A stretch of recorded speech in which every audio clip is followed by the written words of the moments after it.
Hello, everyone. Welcome to ITS 362. Today is lecture day. So we are going to cover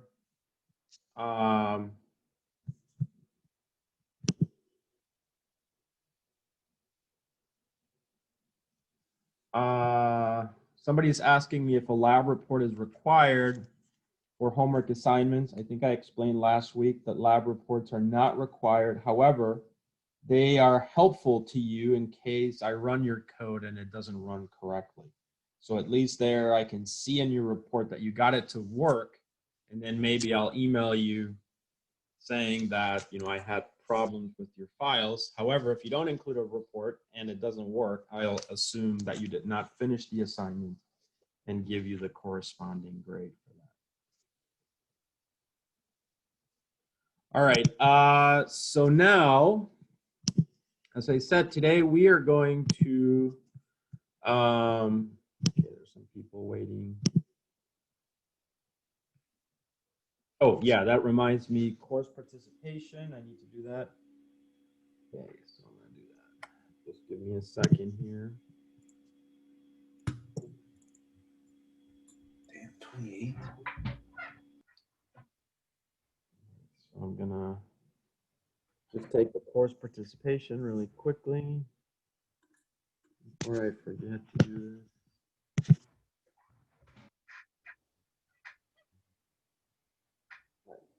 Okay, so I think I have that. All right, so let's, today, as I said, it's lecture for 362, so we're gonna get into JavaScript really quickly. Today we'll look at, some code, reminders of how the code works. Hopefully last week you saw the examples, and now you've started to practice a little bit more how that works. So you should right now be seeing the Brightspace content list, and on here, as you can remember, last week we went over the introduction slides in lab, and we went over the syllabus and everything else. And so this is, we're currently on the second week now of the semester, and you can see homework 1 has already been assigned, which is due this Thursday by 10 p.m. You can see the date there. Okay, so today we are going to move to this module, JavaScript module here. And you can see I have basically a PowerPoint presentation, set of slides that I'll go over today. And then after that, I'll motivate the assignment, the lab. I'll add the link, and then the rest of the time this week, we're just gonna do examples. If you remember, for the first half of the semester, our environment is simply going to be, on Windows, Mozilla Firefox, and some editor, whichever one you want to use. I will be using Notepad++. Okay, so I've opened the slides already. So I'm going to switch over to the slides. And this should just be a reminder, so make sure you go over these slides by yourself. You can start creating your cheat sheet if you'd like, or however you do things. What I would probably do, which I think is even better than creating a cheat sheet, is I would just create an account on GitHub if you haven't done so already. And then I would create a repository there, a folder. I would call it JavaScript. And then everything I do in JavaScript, really, I would post it there. And that way, all my work is there. But also, whenever I want to create a new application, I remember, oh, I've used this before. And you can just always really quickly go reference your own code. And it just helps you to be efficient. That's just how I like to do things. But, so I don't have to keep files and find where on a computer I store that file. All right, so that's an approach, okay? But you can do it however you'd like. So today, as you can see, we are going to start looking at JavaScript in particular. Okay, more formally now, we will take a look at, JavaScript and really the idea of client-side scripting. All right, so programming for programs basically that will run on your browser, on your local computer. Okay, and as you know, this is part of the client-server architecture that we are looking at in this course. All right, so let's go ahead. So you should be seeing, as I said, currently, should be seeing the slides. So now I'm going to go ahead and go to the first one. So what we're going to cover is client-server architecture. We're going to take a look at that big picture. In particular, though, this week and for the next few weeks, we will be looking at client-side scripting. That means that we're going to look at the document object model in a little bit more detail. We're also going to think of the browser, and so we can think of the browser object model. So whereas document object model is DOM, then the browser object model would be BOM. Then we're going to do JavaScript Basics. So that's really, I have some examples today or Thursday of just, little simple script. You'll see how I'll proceed usually in this class. We'll probably do more examples on Thursday usually, but it just depends on how many slides we have, how much new material. But as I said, this class is very much about practicing, right? Practicing the code. I strongly recommend you type it up, right? So that's why I don't like to just give you the code. I want to see you from scratch writing things. That's usually how it's going to help you to best, remember it. Okay, so we'll talk about JavaScript Basics. Again, we'll go back to this idea of handling events, right? So if you remember, we talked about how the applications that we're focusing on in this course are very much, object-oriented, and we need to have events that are triggered, and then we need to have ways of handling these events. Okay. So the web client server architecture here, as you know, the client is basically the web browser. That's the program that you're thinking about. So Mozilla, Chrome, Edge, right? Safari, all these programs all have, the similar approaches, similar design. They follow certain rules for, security, efficiency, etc. And they're basically the program that will run the code that you specify for your websites. So that's on the client, so it's the web browser basically. On the server side, we have what is called the web server, right? So, from there, we're talking about IIS for Windows. We're talking about, in particular for this course, Apache web server that we'll be using on Linux. Okay, but it's the web server. It's just the application in the background that's listening on port 80 basically, and it's going to serve web content.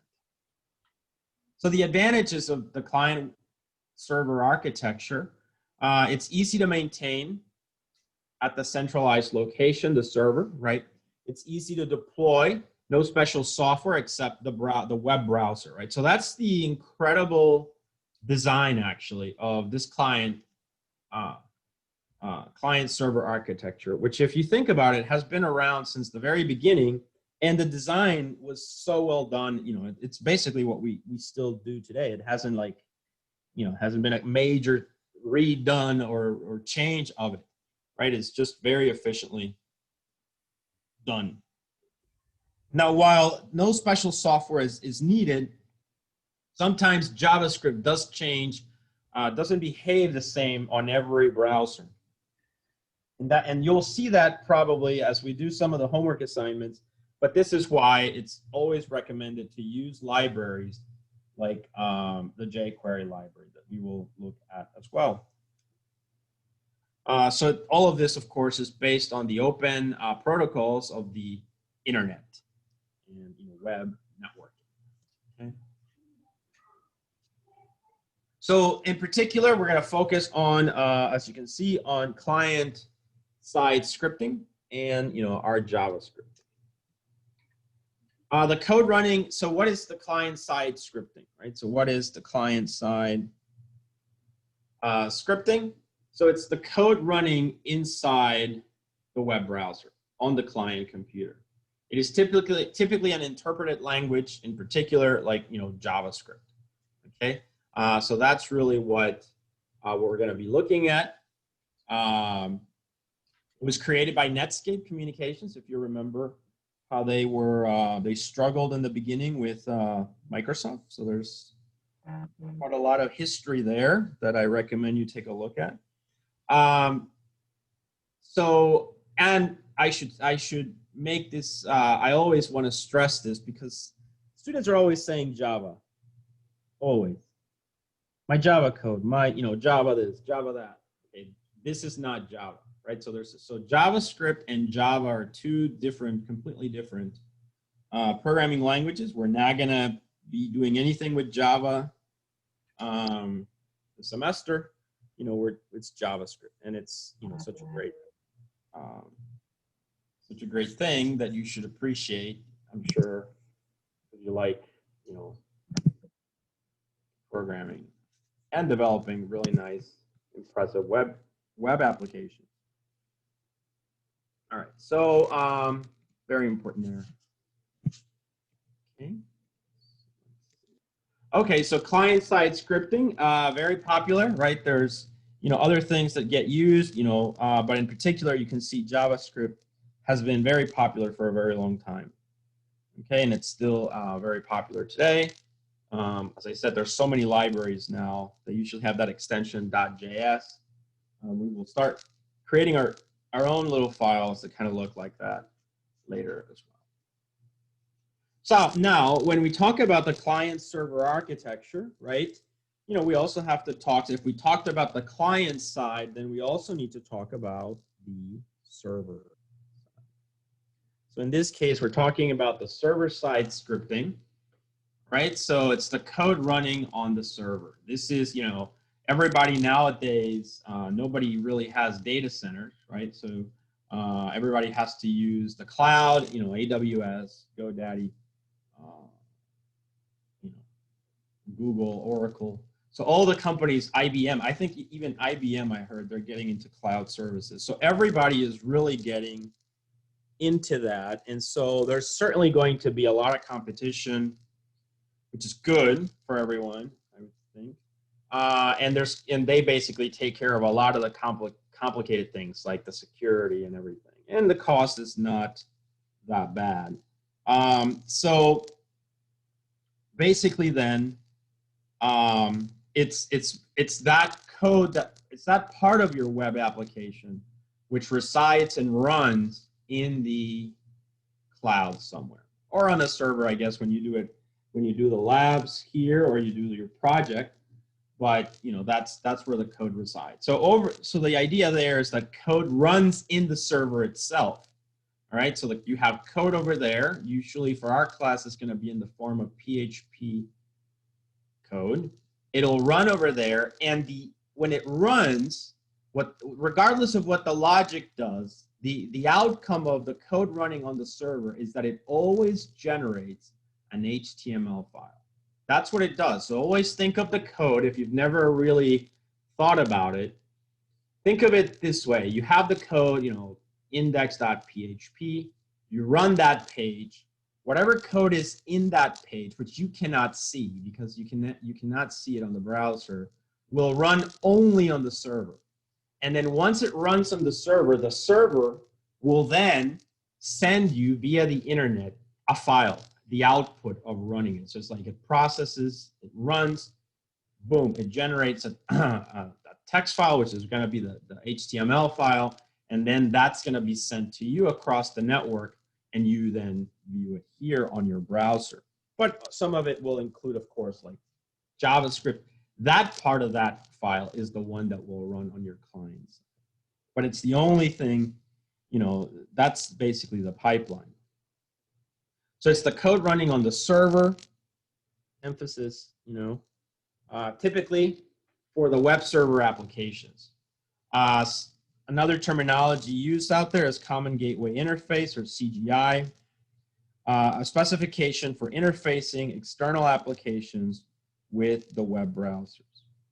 And in particular here, this can be implemented with, C#, .NET, right, VB.NET, Java, etc. But, of particular interest for us will be PHP, which is a very popular language. You can see here again, you've got, as of not too long ago, we have here in popularity, we have all these scripting languages, ASP.NET, which would be one of the big ones out there, and then of course PHP. PHP, Linux is free operating system. Apache is free. You install PHP for free, and really, in terms of and it's efficient and cost effectiveness, it's just a lot of countries around the world, companies, etc., will prefer that, obviously. Other ways of implementing websites, you can do that with Python, Ruby on Rails, but they're not, as you can see, their market is a lot smaller. So I think when you guys take 372, or if you've taken it already, you'll see we'll do something where we do a little bit of implementing a website with Python, but really, this is really the big powerhouse. All right, so now that we've motivated a little bit the big picture of a web application, client side, server side, we can now proceed to talk in more detail about JavaScript itself. Remember that really, at the end of this, by the end of the semester, we will not really be using JavaScript in raw form. We're only doing that now because this is really a review of what you covered in ITS 110. So we're really kind of going into that, but probably in about the third or fourth week, I'll start introducing jQuery. And at that point that I introduce jQuery, we'll really, that will be our main tool going forward.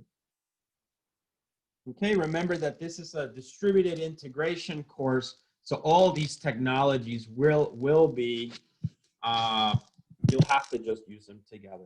Okay, you'll have to just use them together. And as I said, that's why one of the key things is we're going to look at the model view control, MVC, which is a management type of approach to help us organize all of our files for efficiency, for better coding, etc. But we'll start looking at that at some point. All right, so now JavaScript. Let's kind of formally go over the JavaScript programming language. So the code basically runs inside a web browser. All right, so imagine web browsers really here become the operating system, okay?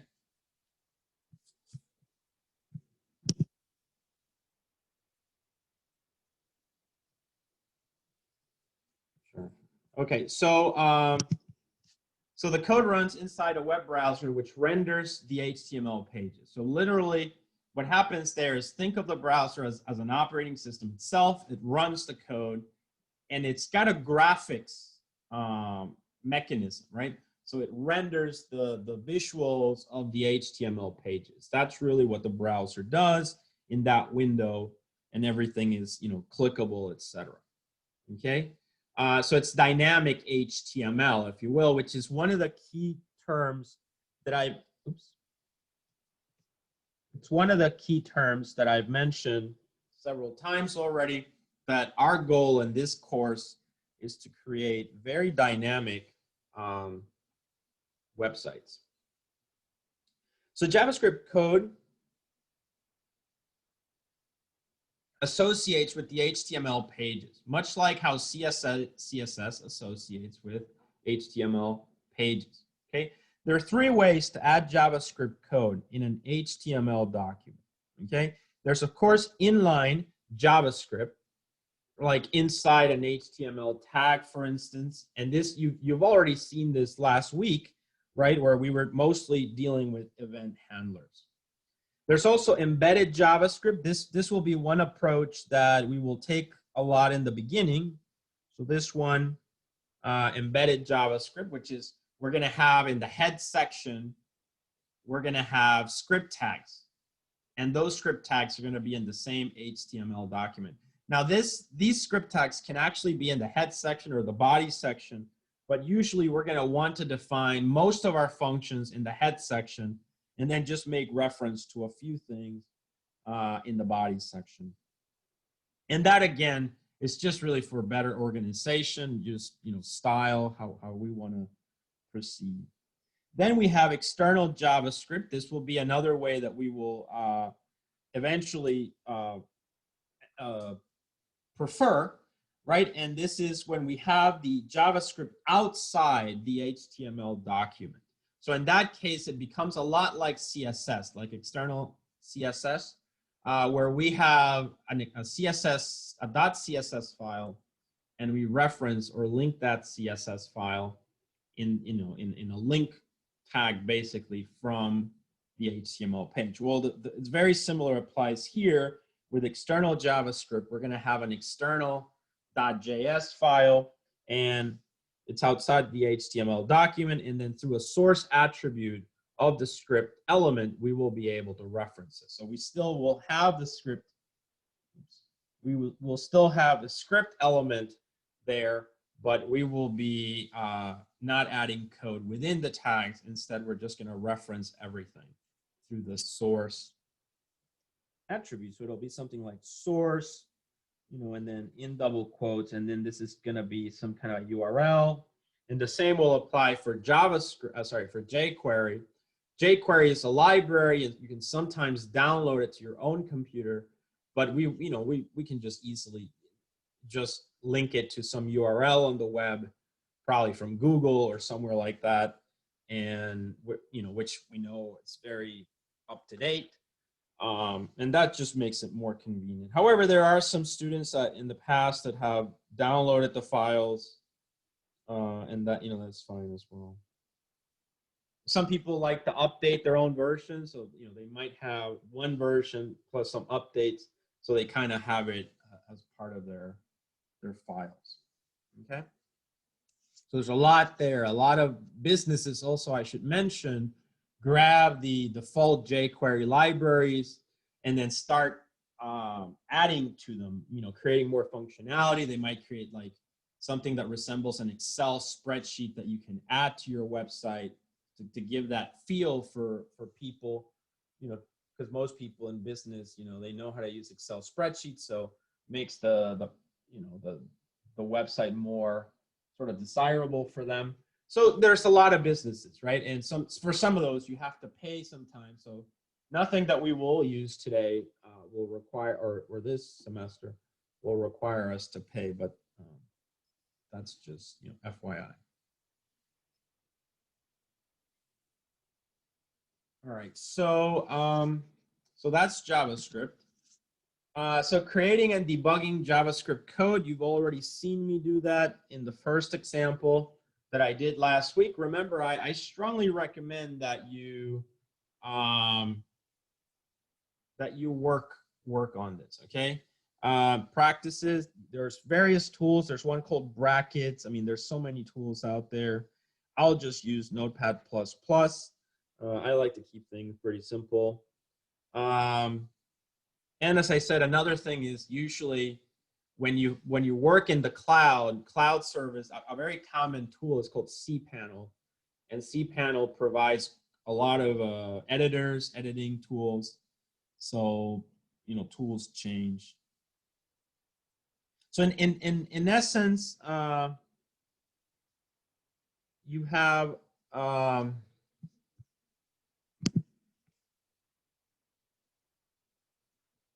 I don't recommend for this class anything other than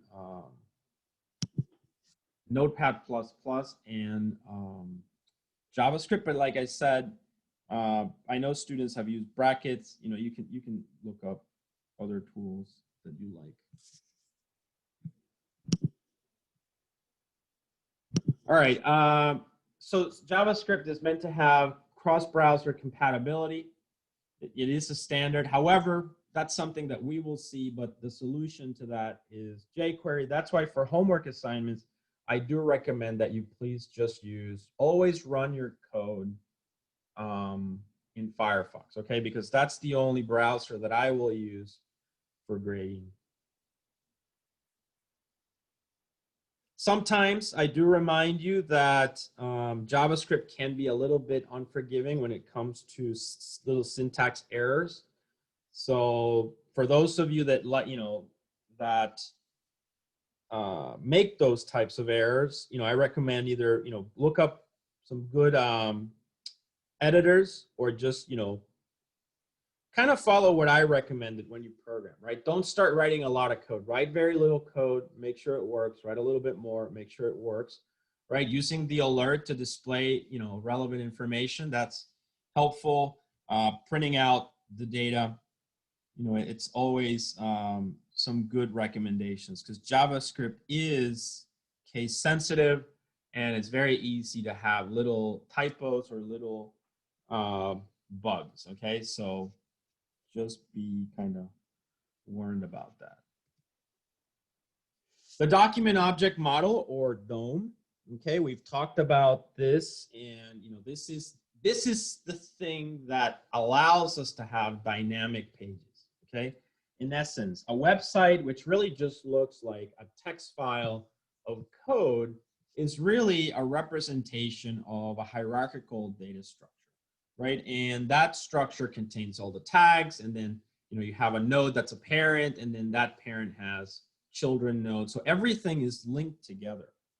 Okay, so basically at the DOM, the formal definition is that it's a specification for objects representing all of the content and components of a web document. Content and components are treated as objects which are organized in the tree-like hierarchy. Okay, and as you know, objects, like an object, every tag can have properties, which are called attributes, data, or state. They can have methods, as we have seen already, that handle operations or are associated with behaviors, and they have events, right? Events, which are really key. We've seen already last week how that works, and everything that goes with events, the actions, the event handlers, etc.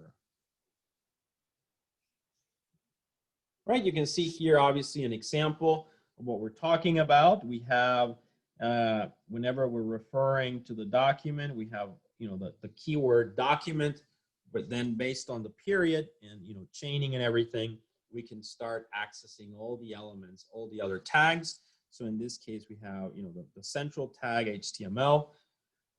We usually divide our page into the head section and the body section. And then from there, we have a lot of additional tags that we can include on here.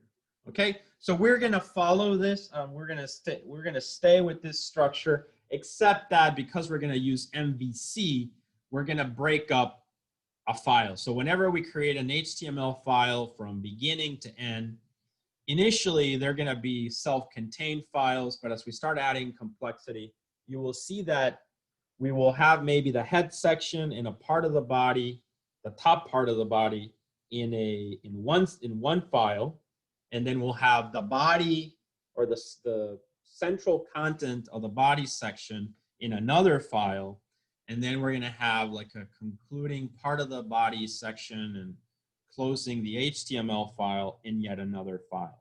All right, so we'll take a look at that later on. But just be aware, even though we're going to break things up into multiple files, if we combine those three files, they still make an entire fully correct document structure for HTML.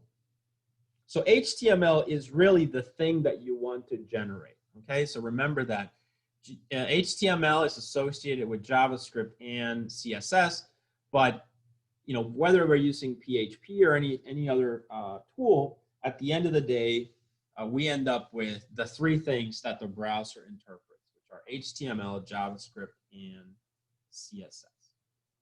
Okay.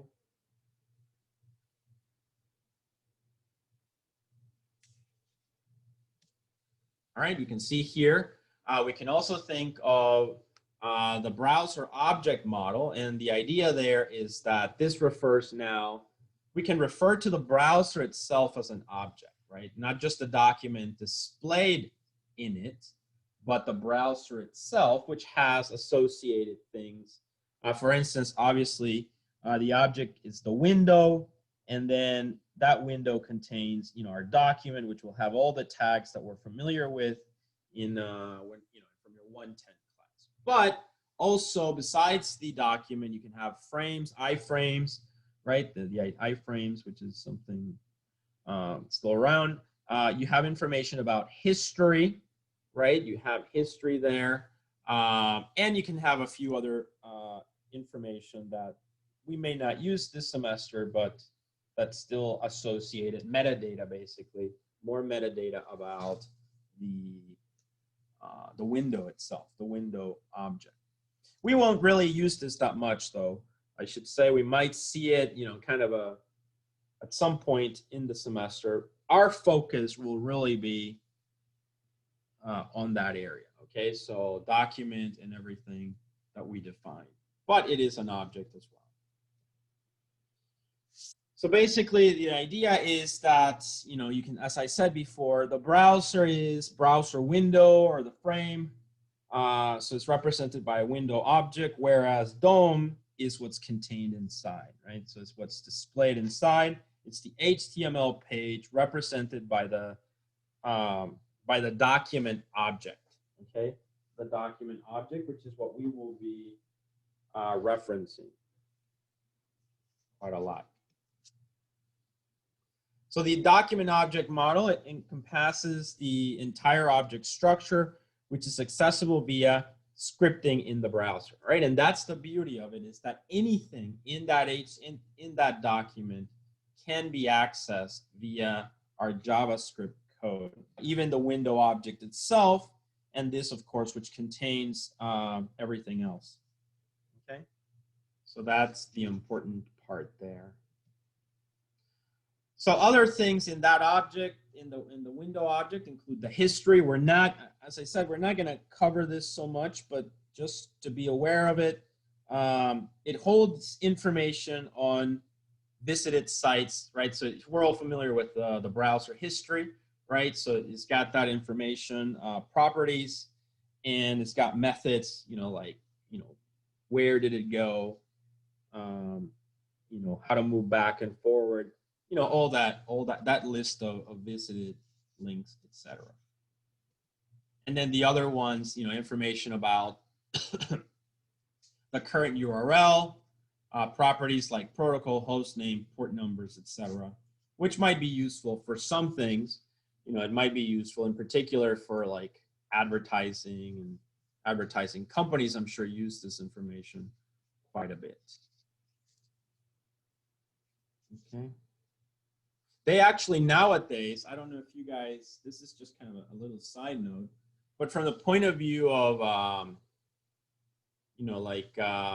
privacy and all of that, it used to be that advertisement companies used to track you based on some kind of an ID in a session, right? In a cookie, there was a cookie, and then cookie contained information. Nowadays, they look at, whenever you do a search, they'll look at all these things, right? The protocol, your host name, path, all that.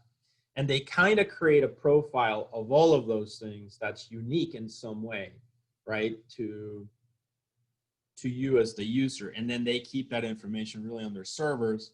So whenever you do a search with that same browser, they kind of know it's you. You've probably seen this when you log into some program and it says logged in from this browser or that browser, etc.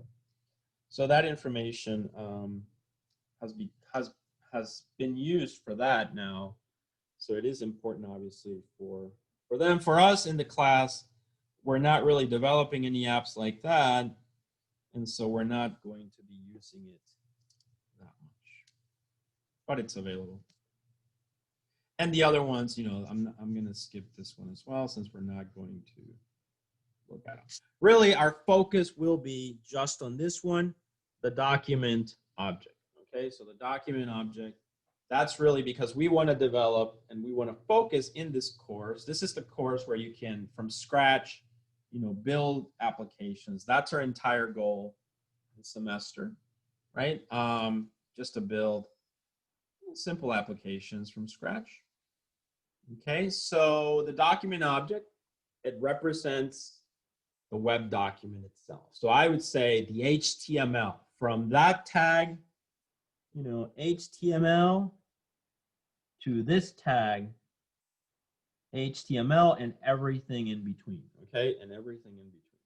So that's pretty important. That, of course, as you know, JavaScript will go there, CSS links will go there, right? You can have inline, embedded, etc. And of course, all the HTML tags that you know and love, right? So that are important to you. All right, so it's the current document. It's a child of the window object. So remember that these data structures have this view of parent-child relationships, right? So which are basically nodes and links. Okay, so in this case, the DOM object would be a child of the window object because they are linked in that way. The DOM object has properties and methods, as you can see here. And this, I would describe this as the raw code that's available, right? It's the raw code. And from there, you know, that's what you can, you know, it's the basic code, I would say, I guess the baseline or however you want to call it, that allows you to create all dynamic properties of a web page. So some examples here, you can see, you know, you always call document and then you can reference the title, right? You can reference the URL, when it was last modified, background color, foreground color, link colors, anchor link colors, you know, and so the cookie, etc., right? And those are just some properties. We also have methods such as the document.write, right? So if you've ever played with that, you know that you basically, you can write document.write, put something in there, and that will get displayed in that part of the page. Another important one that we will use initially, and you know, probably where jQuery gets his name, is the get element by ID, right? So get element by ID is, remember that because everything is an object, sometimes we need to do searches in this data structure, right? So imagine we have the HTML page and it's just, you know, a bunch of nodes and so on. So whenever we do document.getElementById, what we mean is within this whole thing, right, which is the DOM object of the file, get element by ID. So I'm going to get one node by the specific ID. And that's why you saw me last week that in the example that I did, that intro example, I created elements with IDs on them. Okay, and so therefore that allows me to change the, you know, the specific node, because I first grab it, I then make changes to it, update it, etc. Right? So that's basically the approach. It returns an element. We will be using mainly get element by ID. As far as elements by tag name, we are actually just going to do this once we get to jQuery. Remember, think of jQuery as in the background using get element by ID. However, jQuery just has a lot more diversity in the way that we can do all of this. Okay, but this is an important one, an important method that I'm sure you have looked at already. It's either on your own or when you took 110, etc. If you've ever done a dynamic web page, right? You probably looked at that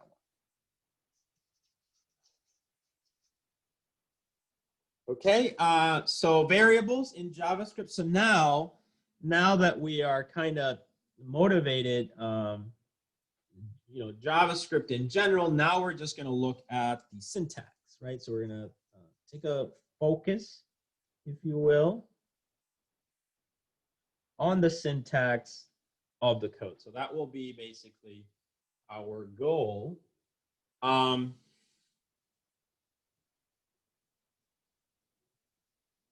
Right, so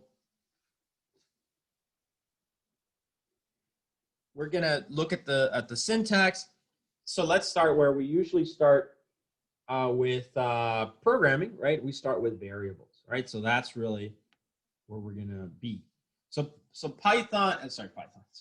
So JavaScript, basically, we can, if we want to declare variables, we can use the keyword var, right? So you can try that.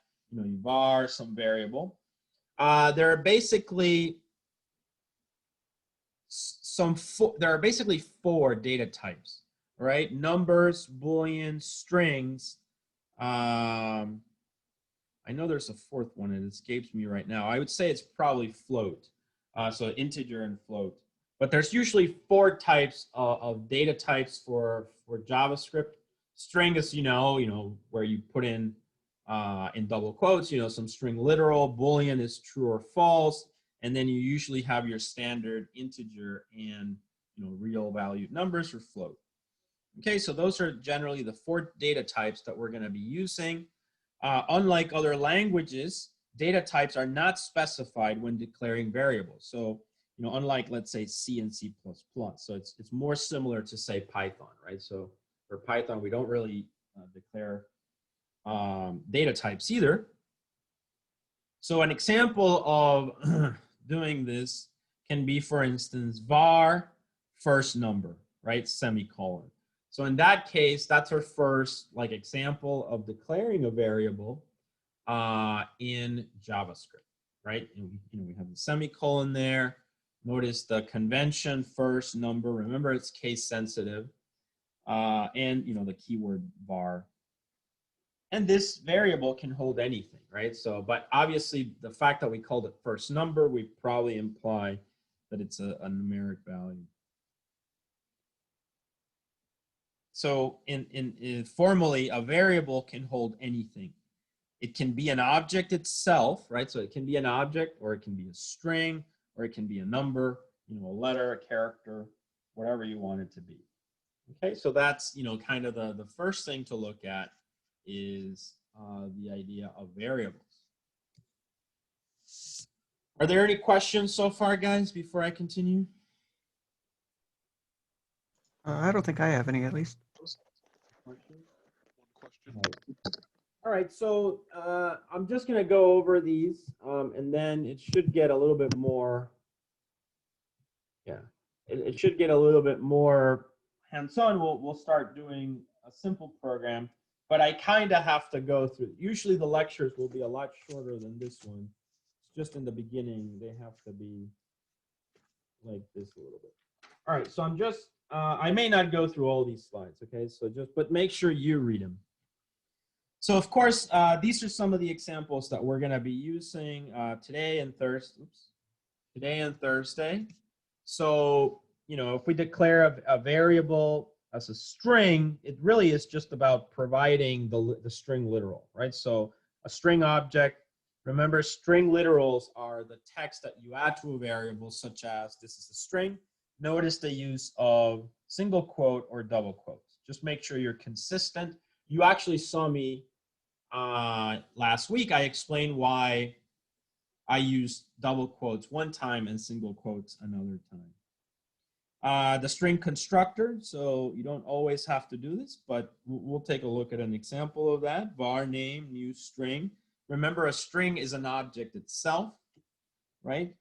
And then this variable, because it's an object, it will have associated properties such as length, right? So we often do applications where we want to know the length of our string. Methods that you might imagine are available. Some of the useful ones, to uppercase, to lowercase. All of these, by the way, will be available through jQuery. Okay, one thing that I like about jQuery is that sometimes you forget what the name of the method should be, and yet there's several ways of invoking a method. So sometimes you just have to say, I think it's like this, and it, intuitively, and then that usually it works. Okay, so the methods to upper to lower substring, which is just taking a piece of a string from a starting position to an ending position. I want to get a specific character at a position, at an index position. There's the index, right? So index, replace, search, all the common methods that you see in a lot of languages as well. And of course, there is typecasting, which is always, a common error that happens, right? That you have the wrong data type. So we have parse int, parse float, toString, etc. So these are some of the common methods that we are going to be using this semester. Arrays, this class assumes that you guys have had some programming, right? So therefore, I'm not really going to teach you arrays, right? So you should understand what an array is already. In essence, and that pretty much applies to all programming concepts, all I will do this semester is kind of illustrate how we do it in this environment, in JavaScript, and then basically our focus will be on creating dynamic websites. The array is an object as well. This is the form of creating arrays. Notice that you can create an empty array, or you can create an array with values in it already. There's also the keyword array. So that's another approach. There you can specify, you can initialize it to a specific size and change it later, right? So there's many, many ways of doing things, which is great. And then some of the same properties, a specific one for arrays, of course, is something like sorting, right? So those are very useful, and certainly jQuery will have a lot of functionality for you. Okay?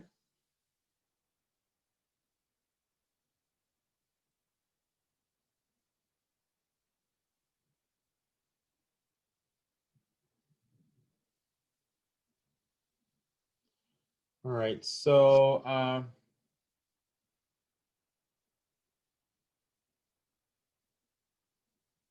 okay, so let's keep going. So each array element is actually an object as well. Every array element does not have to be the same type. So notice over here that you have miscellaneous types. You have a string type, and then here you have an integer type. Okay.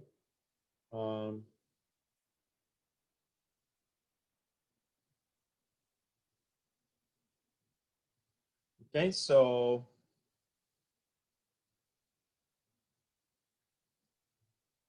you can have mixed types.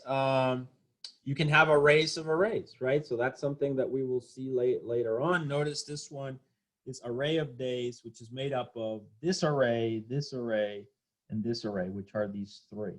So very, very flexible language, very much object-oriented. And so that's why, probably that's, I would say, the reason why it's so popular, over the years, right? It's just the flexibility of it.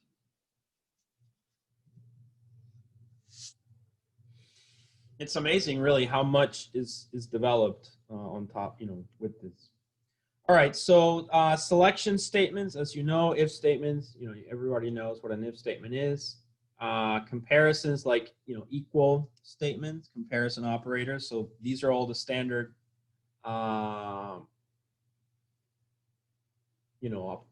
statements that you can have in a programming language. You'll find here, you have a switch statement, you have the standard, the if-else statement, then you have the if-else-if statement, and you even have things like conditional expressions that you can create, where this is saying, you know, add a value to X where this condition is met, that Y is equal to 1. If that's true, do this one, else do that one, right? So you even have that one-liner type of an expression. We might see an example of that at some point, but the focus obviously will be to write code in a more conventional way, such as, you know, what we know with the if statements. Okay.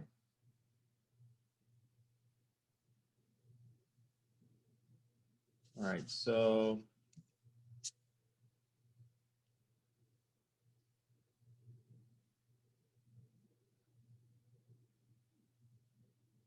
okay. Repetition statements, that the famous for loop or loops, right? So we have a for statement, a for in statement, have the while loop and the do while. And you probably, if you've taken a programming class, you understand already the differences between these, right? So whiles, you don't have to set how many steps, etc. So we'll be using these as well. Functions are essential in JavaScript, okay? I think, you know, if you want to think of them as, they're highly related to this idea of event handlers, right? So whenever you trigger an action, anything that you do in a dynamic web page, right? Any action that is triggered must be handled by some code.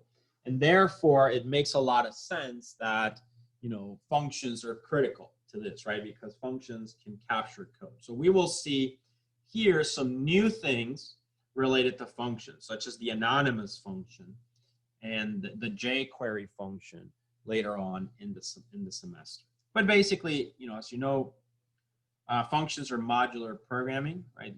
Code modules. So we are going to use the keyword function. They're written in curly brackets, as you saw last week. They sometimes have a name, but they don't necessarily need to have a name. And you know, you end up with something called the jQuery function, the anonymous function. They can have a return statement, of course. Parameters, there's no need to specify the data types either. So only the value parameters only. So you only need to do something like A and B, right? Very similar to, say, Python, for instance. And notice, even though we might declare the variables there, we don't need to use the keyword var in that approach. So here we have an example of a very simple function, addition function, that adds two values, so A plus B, right? But it can also, you know, if we had this was two things, or we just comment this out, we have return parse float A plus parse float B, which of course this is doing typecasting. Okay. Event handlers, again, we go back to this very important concept here. Event handlers are the code responding to events. We've already seen how that works in the first example last week. So functions, which are the event handlers, are associated with events. And that will be a very common theme in all of our code, all of our dynamic code this semester. So let's look a little bit more at just the terminology of, you know, event handlers or events in general, right? So events, let's talk about them a little bit more formally. So, you know, what are some examples of them? We've already seen some, but we have on change, on click, on focus, right? So on change, for instance, captures the moment when the value of this element is changed, right? So this happens like if you have a text box, right? And, you know, you start typing, you know, the moment you start like typing, that triggers something, right? So that's usually, you know, think of an autocomplete, right? So you're typing, you know,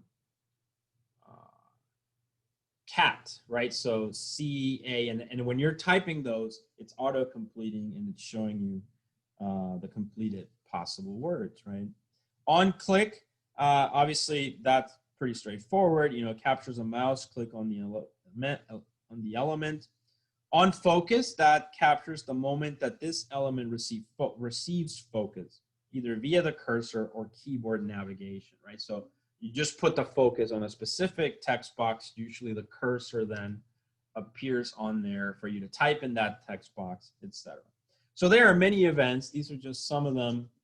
This is by no means all-inclusive. It's just meant to list out some of them. I don't even have to mention, you know, just by mentioning their name, we kind of know what they mean. On key down, on key press, right, on key up, on load. So you can see there's a lot of events already built into your HTML page, okay? And we can see a whole bunch of these. We've already looked at some of these last week. So on mouse down, on mouse move, I think that's one that we looked at last week. On mouse out also. On mouse over, right? So like hovering over something, that's usually something that's important as well. On, you know, mouse up, right? So a lot of functionality. Frames, these were very popular in the past, right? Frames have been phased out in HTML5. Basically, you used to have, you know, you can have like 3 websites in a web page, and that was a common practice, I would say, in the past. For a lot of reasons, that has now not so popular anymore. You would, you know, basically have a frame and an index. Iframes, though, can be used for Ajax. As you know, Ajax will be covered in your 472. No, is it 472? No, sorry, not 472. 462 course. So you will see a little bit more about these topics in that course. The form object, obviously, whenever you're building some kind of an application, you'll probably end up getting some information, right? You know, the classic example of this is that you can't really build a good application without having a login, right? So we need to have some kind of a login, username, password, all of that, which associates a session and a profile with the user for various reasons. So the form object is a pretty important one.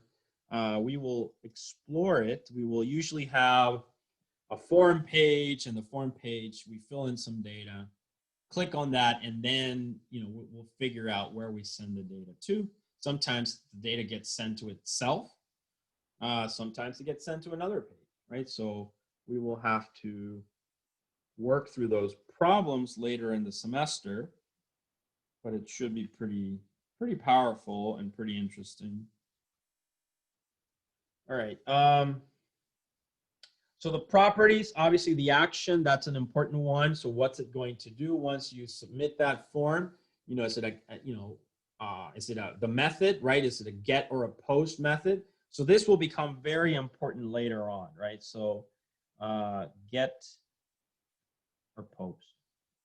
And this is something that will become quite relevant when we start looking at PHP. You know, we need to know if we're sending a get or a post. You know, the target, you know, all that. Then we have, the form has, of course, the submit method or a reset method. So some important methods there. Events would be something like on submit, on reset, right? What should happen, right? So you can have an event that when somebody submits, then you want some actions to take place at the same time. Okay, and if you remember, we can access anything through DOM. And so here, the example of how to access something from the form is to just invoke document.form.element.property, right? So that's a generalization of what we want to access, basically. Another approach would be to just use get element by ID. So various ways, but remember, the focus will be on dynamically accessing things, and these are the ways that we're going to do that this semester. Okay, so definitely the form is an important tag to remember. If you don't remember it, certainly read up a little bit more about it. I will provide some examples though. So, okay, this part, this is basically just a review of 110, so I'm not really going to spend too much time on it.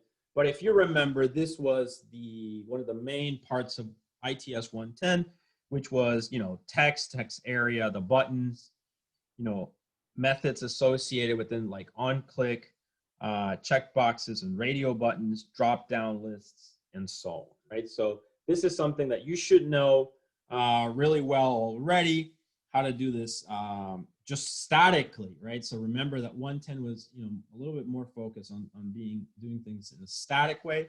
Here, we're gonna do things a little bit more dynamically, maybe even create the drop down list all on in real time, right? So as we're dynamically modifying the page, we want things to be populated.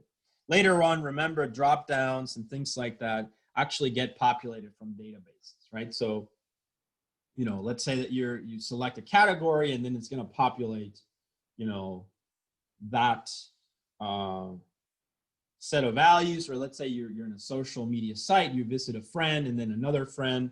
Well, the drop down is going to, the drop down reflects the friends of your friend.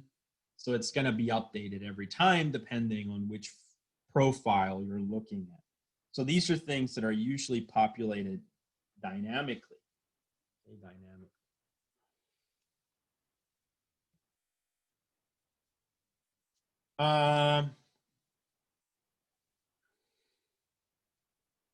So with regards to date, time, obviously you need that information, right? Something that you need in all software programs.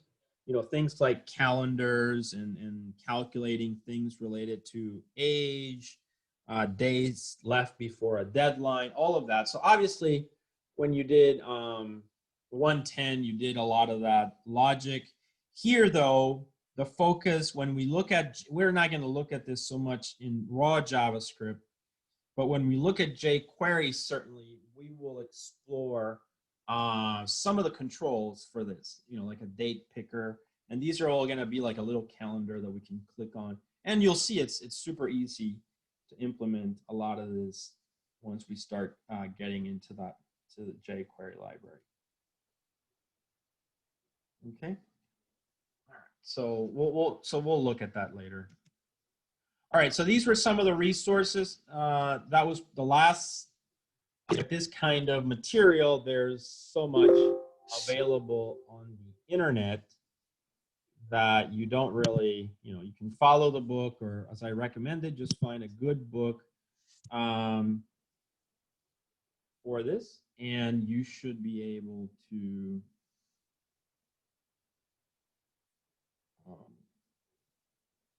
should be able to read up more about it. But hopefully that was a pretty good simple introduction.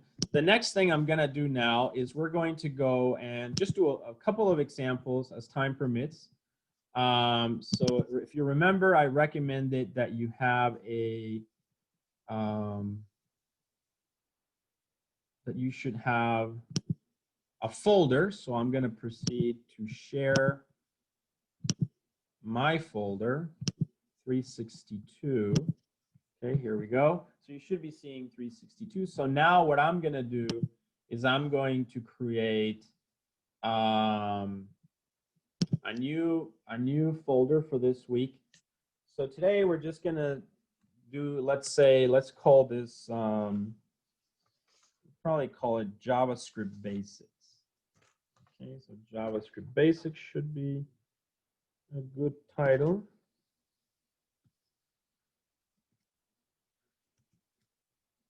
And hopefully you're seeing me create this folder, JavaScript Basics. As I said, this is the kind of thing that you should follow along, okay? You should, get this stuff to work on your own computer, all these scripts. It's very important that you get them to work. Sometimes, like today, these are only examples, okay? So these are only going to be examples. You don't have, they're not homework, let's say, but there will be times when I will say specifically, you know, I'm not going to finish this script. I've given you just enough of it. You finish it. So in those situations, you need to add those scripts to your homework assignment. Okay. Usually there's the grade calculator homework that we're just updating the whole semester, but just be aware there might be times. So you need to kind of pay attention, you know, but today, you know, since these are just basic ones, they're not part of the homework. Okay, so let's go ahead, and I've created the folder. So now I'm going to go in here, and I'm going to create a new text document. And I want to call this one, let's say, strings, right? So we're just going to play with strings. Strings dot html. All right, so now I'm going to open up this with Notepad++. Okay. And so I'm just, again, you know, just very simple. We're going to take it slow. We're going to create a little simple file that's going to have some JavaScript, a function, etc. So I'm going to do HTML. Right, and then HTML over here. See if I can zoom in a little. We can't see your notepad. Oh, you can't? Okay, sorry. I thought I was sharing the entire thing. Okay. All I see is your File Explorer window. Yeah, that's okay.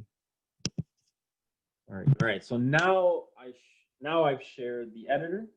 Okay, so hopefully you can see it. Okay, so you know, let's go ahead and add the standard tags. These are tags that we're always going to be adding. So you'll develop your own pipeline of how you do this. For completion, will always type this up so I don't just like magically make things appear. All right, so I like to have some indentation in there. You might want to have that. As I said, I'm not strict on this. Build your own style, whatever you feel more comfortable with, and then just, you know, do that. All right, then in the head section here, we're going to explore. Let's just give it a title so it has something at least. So title, let's say strings. Right, so we got some strings going. And then we can do title. All right, and then now usually this is where we're going to specify our script. I usually keep things pretty brief, so I don't provide too much information on here, but you know, it's up to you if you want to specify the language, the type, all that. So script. Oops. All right, so now that's kind of the skeleton of what we're doing. All right, and then we're going to go to the body section, and we're going to say an event handler. And the event handler will be on load, right? So on load, we're going to perform a task, right? You know, that's our basic idea so far. So what do we want to do on load? Let's say that we want to have a function, and in the function, we're going to have a first name and a last name. We don't have to input it from the screen. We just have it hard-coded. We're going to take those two and then merge them maybe. And then once we've merged them, we want to display them somewhere on the website. So to display them somewhere on the website, we will need to have some kind of an object in here. So, you know, we can use divs, we can use all kinds of things. Let's just use one object called a span, right? And in particular, we're going to give it a name. So we're going to say ID message, for instance. It's just some ID that we can identify Oops. Once we've done this, we can close the tag. So we're just going to do span, right? And then I have some kind of an object, right? Very, our very basic approach, but that's where I want to display the information. Okay, that's where I want to display the information. So we're going to call the function, let's give it a name. So the function is going to be display name. Display name. That's my function that I want to call. So the second the website loads, to unload, the first thing it's going to do is it's going to go to that function display name. So I'm going to define, usually we're going to define these functions in here. I'm going to say function, you can see that there, and then display name, right? Open parentheses, close parentheses. Now we're going to take the jQuery approach. Remember, we opened the curly bracket here, and then we kind of close it down here. Notice that the editor already expects how that will look. All right, and then now all we want to do is get two names, merge them, and assign them to that span called message. So how do I do that? Okay, for now, let's just do an alert. I want to do alert before I get into all that code. And I'm just going to say hello. All right, so I, start trying out things, maybe a little bit more spacing here, a little bit more spacing there. Right, so I'm going to save the file, save it. Now I'm going to try to open it. Right, and if I share this, when I open the file, it basically opens the file and it runs the alert. Right, so you can see the alert came up. Refresh again, and I get the alert. So I know by doing this, I sort of know that the pipeline works, right? So my pipeline is working, and that's really what I want to check first. I want to check that this pipeline does work indeed, and then once I know that, then I can start writing the rest of the code. Because I know if I have an error, it's not the pipeline, it's somewhere in the actual code in the function.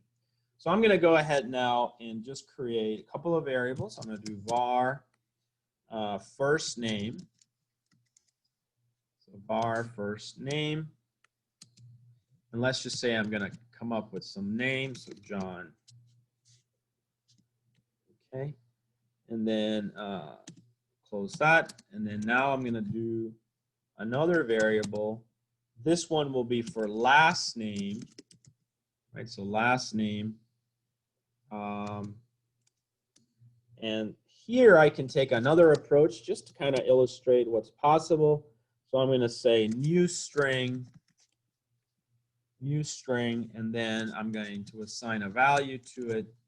So, John Smith. Okay, and then, close that as well. So now I have the two variables there, and now I can proceed to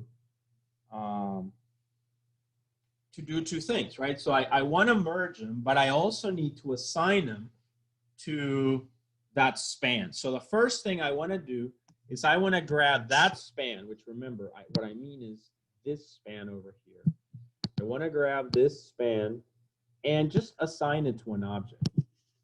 Right, so what I'm going to do then is I'm going to say label. So I'm going to call it any name that I want. I'm going to call it label message. Right, and I'm going to assign to it. And this is where I'm going to invoke the document object model. I'm going to say document. And remember, this is just for now. We'll draw JavaScript later on. jQuery will give us different ways of doing this, but basically we'll be doing the same idea. So remember, this is case sensitive, so I'm going to do get element by uppercase B, by uppercase I, and then D. So get element by ID. Which element do I get? I'm going to get the message element, right? So which is this one over here. This one is called message by that ID, and that's very much what I'm going to get. So now I have the label as an object, and all that I have to is basically think of it as I have now like a pointer to that node in the tree. In the hierarchical tree and the DOM tree, I now have this link, okay? This link.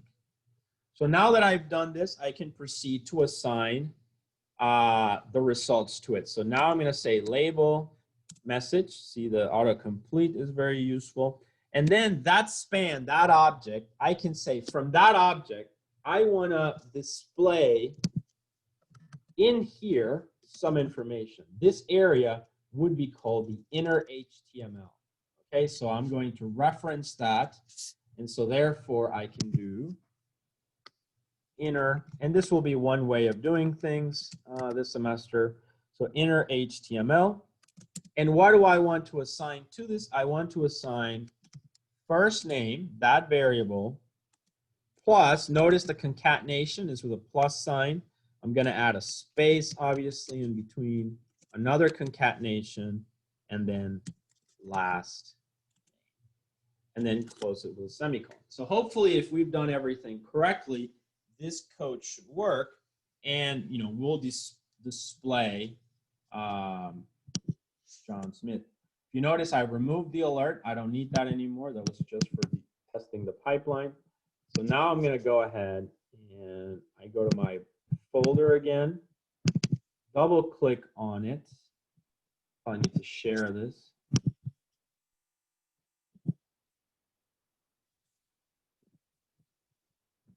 And you can see, now you can see, although, we did all that code and all we get is, John Schmidt over there. If you right click on the view page source, I think you're seeing that. Yeah, at least you're seeing that. So you can see there's our code. All of it is there, right? HTML, body.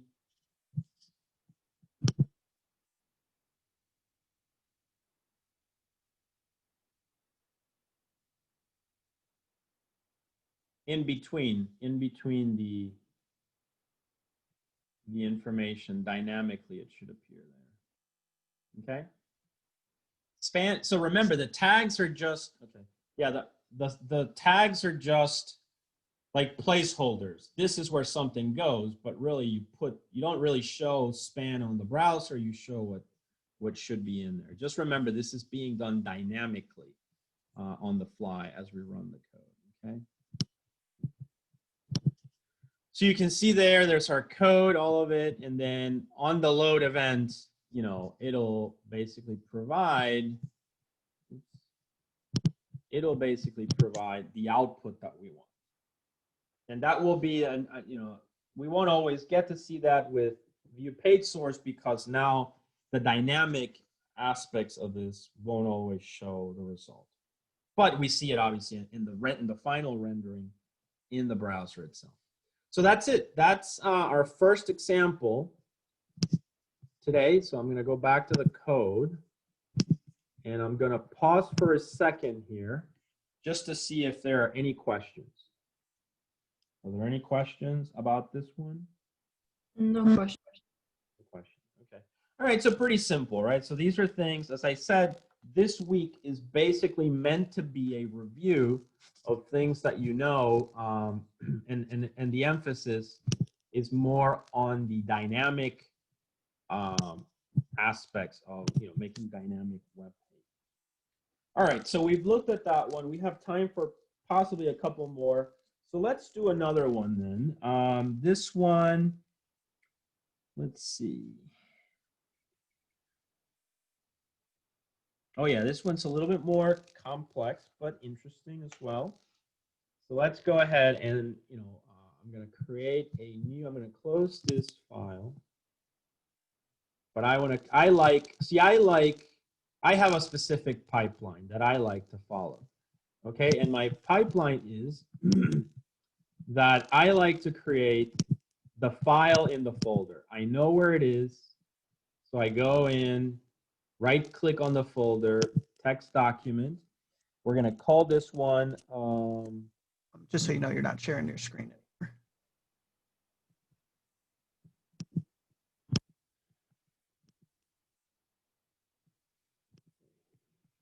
You should be seeing the browser.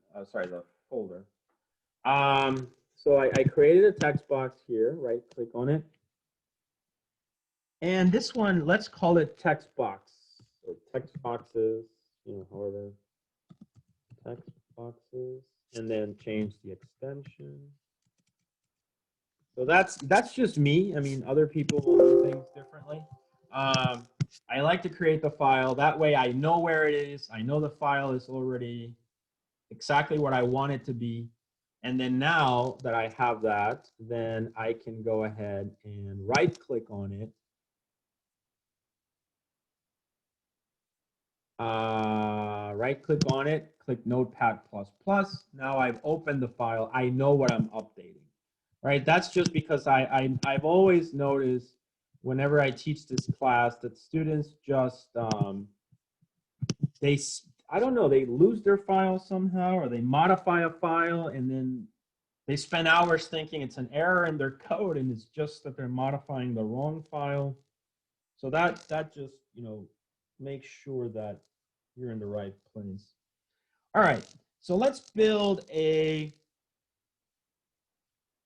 something with text boxes this time around. So it'll have a little form probably, and we'll get some values from the form, and then we're going to try to display them, right? We're going to try to display them. So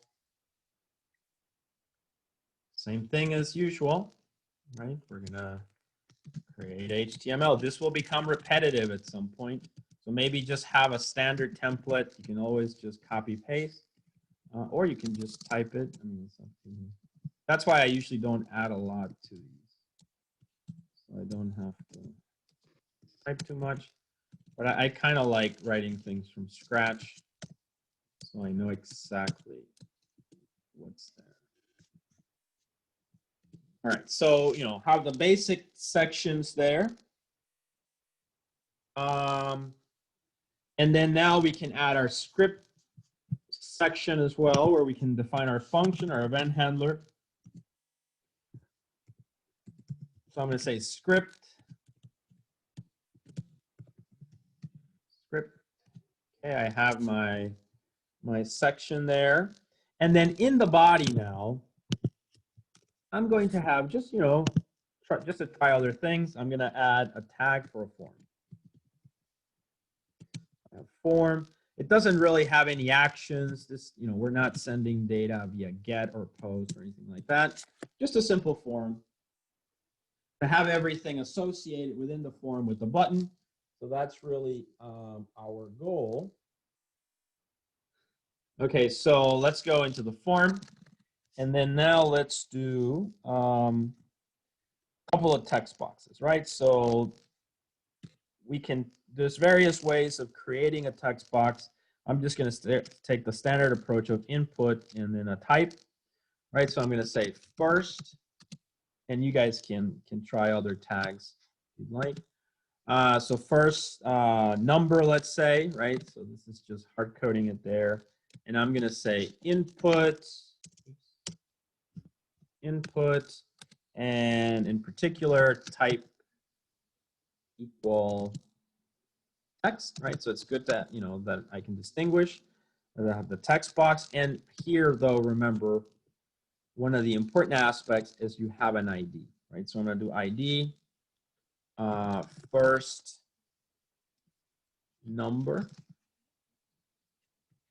okay, first number.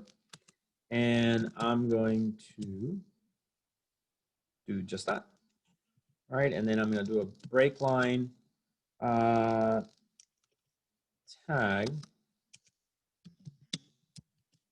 a BR tag. Okay, so I have this approach here. Now I'm just going to copy this again. Right, so I'm going to copy V. Now I'm going to say second number. I just want to have, as you might see where I'm going with this, I'm going to try to have a couple of numbers and add them up. But this time they're coming from inputs from the user. I'm going to do second number, input type, And then what matters here is to do the ID, second number. And then finally within here, we're just going to have a simple button maybe for spacing. We're going to add another break line, and then we can do input type button. As I said, later on when we create, so one thing about this, right, that with jQuery, you can always just define like a whatever element. You have a generic element, right? Put a generic element in the website. And then later on with jQuery, you can say, okay, grab generic element ID so-and-so and make it into a button, make it into a text box, make it into, and so that's the beauty of jQuery. And that's why here I'm taking a more generic approach to these tags, because the whole point of dynamic is that you really it's almost like you just have placeholders with IDs in your website, and then you can modify them to be, better looking buttons than the standard button, right? So you want to have specific types of buttons as you start to customize your websites, like that, like the famous Amazon yellow button, right? So, something along those lines. So now we do input type button here. And then, of course, this will be associated with an on-click event. And on click, what do we want to do? We're going to have some function. So in this case, let's call the function add numbers. Okay. So add numbers. Okay. All right, so I'm going to add a open parentheses, close parentheses. If you want to add a value to the button, you can say something like, say, add numbers. Okay. Right, and then we just proceed to close the tag. So we can proceed to close the tag. And that's it. That's our little form right there. It's ready to go. Pretty easy, pretty straightforward. Again, we're going to take the approach as we did with the previous example. Just some generic thing, right? ID message. Remember, these things we can always change to better controls. And so I'm going to say span ID message. Then within it, span, right? Within it, I'm going to define the inner HTML once again of the result, so that we have this dynamic thing. Ajax, all jQuery and later on even Ajax are very similar to this idea.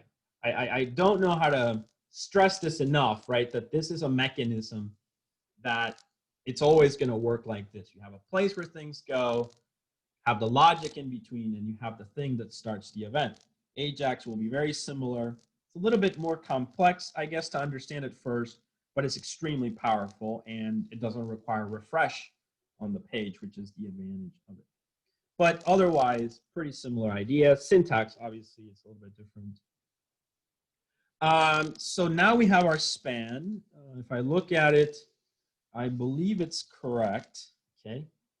All right, so now we can go. I'm going to save it. Now that I've done this, I have what triggers the event, right? The action is on click and where we display the data. So now I just need to define add numbers. So I'm going to go over here. And in the script section, I'm going to add my code, right? So I'm going to do function add numbers. Again, take the jQuery approach of organizing things. And now, again, I like to do the alert, because I've often found that students get the pipeline wrong and maybe their code is correct. So you always want to check for this. All right, so here. I'm going to save it, obviously. Now I'm going to go to the browser, double click on it. Okay, I'm going to share. Obviously, it doesn't look great. I mean, you probably need a little bit more formatting, but remember, this class is more about logic, not so much about formatting. I leave that to you guys. Now, the key thing is you would put some numbers here, right? And, 5. And then now when you hit add numbers, right, you should get an alert. And there it is. We got the alert. So that's good. So that means that the pipeline is working, right? We've got our code functional. Now we just need to proceed to complete the code inside the function. So I'm going to switch back to Notepad. Right. So now I can get rid of this. I know this works. And so now, very simply, what do I need? I need to get the values in the 2 text boxes, first number and second number. So I'm going to create a couple of variables. I'm going to call it first num, different name. I'm going to use, so for now, we're using document.get element, get element by ID. So we're doing that. And I'm going to reference the ID. So in this case, I want first number. So first number. Now, this just gives me the object itself. So I still need to get the attribute of that object, which is the value. Okay, so I can do that. Then I can just simply copy this one. So I'm going to control copy, control V. This will be second num. Obviously, as you might imagine. Second num, document get element by ID. Second number dot value. Okay, so that gives me both of these. Now I can go ahead and just add them together. All right, so I'm going to do var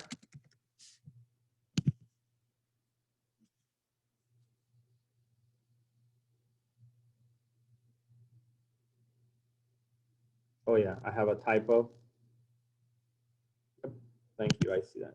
So second num. Okay, so now result, right? Result will take values basically and add them up. So I'm going to do first num plus second num. Right, so I've got both of these. We'll see what happens. And then finally, just like we did in the previous example, we'll do exactly the same thing. We create a variable, label message. This just allows us to grab that object. So I'm going to do document, same thing, document dot get element by ID. There we go. Complete. We grab the message ID that we want. Excuse me. Yes, go ahead. I don't know if you're supposed to, but it looks like you're missing an equal sign for var result. You just have var result. Yeah, thank Second. you. And a semicolon at the end. Oh yeah, thank you. Great, you're all awake. All right, so label message, document.get element by ID, message, semicolon, right? And we've got it now. And then finally, if everything works out, label message dot inner HTML, and we assign to this, the result. So we just want to see what's in result, right? And we want to print it out. So let's see if this works, right? Let's kind of try it out. But we should believe at this time that everything is close to being complete. Okay, look at how at this point the code got a little bit more complex, just because we're doing a little bit more. So if you've tested this on your own browser, you probably have seen whether it works or not. I'm going to refresh my page, share it.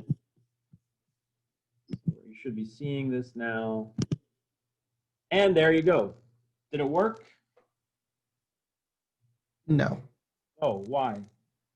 It just appended. It read them as characters, not Right. integers. The values as strings. So the problem. So where is the problem? We have to go to Notepad++. And where is the problem?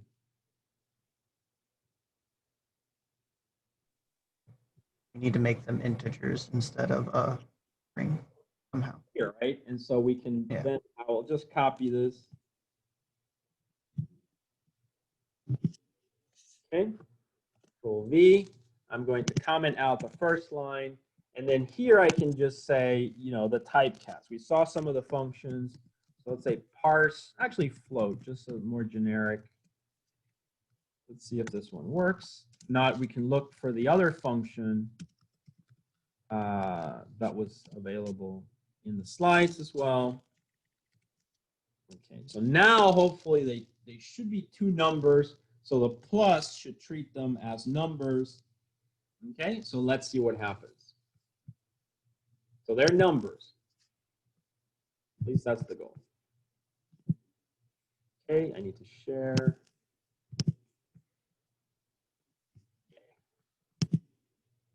Did it work now? Yeah. It did, right? So 34 plus 5, that's 39. And there you go. We could also, if we had wanted to, we could have taken result and made it into a string by doing something like return dot to string. So that also would have been a possibility. All right, that concludes this example. Okay, so let me just go back to the code. The video, remember, I'm hopefully recording this video, and I'll post it tonight, later tonight, so you guys can review. Make sure you practice these examples. That's basically what you saw today is the way that we're going to run the class this semester, okay? So today, lecture might be brief, might be a little bit longer. Then examples as I did today. We will continue. I have a few more examples I want to do Thursday, and then after that, I'll start talking about the homework assignment and what I want you to do on there. So please remember where we stopped today, just so that it's pretty easy to remember. But I want to do a few more examples on Thursday of arrays with JavaScript and just a few for loops, if statements. And then we're going to do a somewhat more complex problem, longer. And then after that, just work on the homework. Okay, guys? All right, I'll stay for a minute or so, and then if you have any questions, otherwise, have a good evening, and I will see you guys Thursday. I do have a quick question. Go ahead, sir. I know you said the report isn't mandatory, but if we do a report, is there a specific format you want us to follow, or just the information in it is what I'm looking for? so just like explaining the HTML and how we did it, and then screenshots of it working? Some screenshots showing that you got it to work. The idea is that sometimes this happens. I run your code, it doesn't run for whatever reason. I give you a second chance by looking at the report. If you in the report have screenshots that show that it works, then I'll send you an email and say, hey, I couldn't run your code. But if it doesn't run and there's no report, I'll just assume that you guys, some students just submit incomplete work. You know what I mean? Yeah, I gotcha. All right, that makes sense. Thank you. Why I do. Hello. Hello, Professor Ricardo. Yes, go I have ahead. a question. I noticed level 1 or level 2 require us to review JavaScript, but level 1 doesn't. So I just wondering if we should use JavaScript in level 1. I mean, the table. Those labs are really kind of go together. You're right. So I will mainly just be looking at the HTML in the first one, and certainly the second one has to be complete. Okay, so the level 1 require us make a fancy table. Am I right? Sure, fancy table. I like that description. Okay, thank you. Okay, thank you.